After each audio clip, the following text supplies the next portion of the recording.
गौतम बुद्ध और शिकारी। एक बार की बात है, महात्मा बुद्ध अपनी तपस्या में लीन थे। उन्हें तपस्या में बैठे हुए कई दिन बीत गए थे। तभी एक शिकारी उस रास्ते से जा रहा था और उस शिकारी ने महात्मा बुद्ध को पहचान लिया। शिकारी ने महात्मा बुद्ध के बारे में बहुत कुछ सुना था, लेकिन वह महात्मा बुद्ध की डींगें हाँकने से संतुष्ट नहीं था, क्योंकि उनका मानना था कि शरीर को कष्ट होता है, आत्मा को नहीं। तो शिकारी द्वारा फेंके गए पत्थर से शरीर को दर्द हुआ, लेकिन आत्मा को नहीं। शिकारी ने कुछ देर तक सोचा कि महात्मा बुद्ध प्रतिक्रिया करेंगे, लेकिन महात्मा बुद्ध अपनी तपस्या में लीन थे। उन्होंने फिर से कोई प्रतिक्रिया नहीं की। पत्थर महात्मा बुद्ध की आंखों के ऊपर लगा और उस स्थान से खून बहने लगा।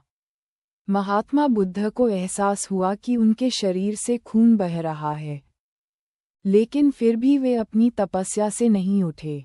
शिकारी को गुस्सा आ गया और उसने महात्मा बुद्ध पर फिर से पत्थर फेंक दिया। इतना दर्द महसूस होने पर महात्मा बुद्ध के शरीर से खून बहने लगा। महात्मा बुद्ध की आंखों से आंसू निकलने लगे।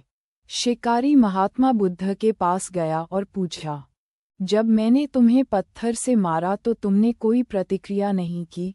महात्मा बुद्ध ने सिर्फ इसलिए कहा क्योंकि इससे मेरे शरीर को चोट लगी थी, मेरे दिमाग को नहीं।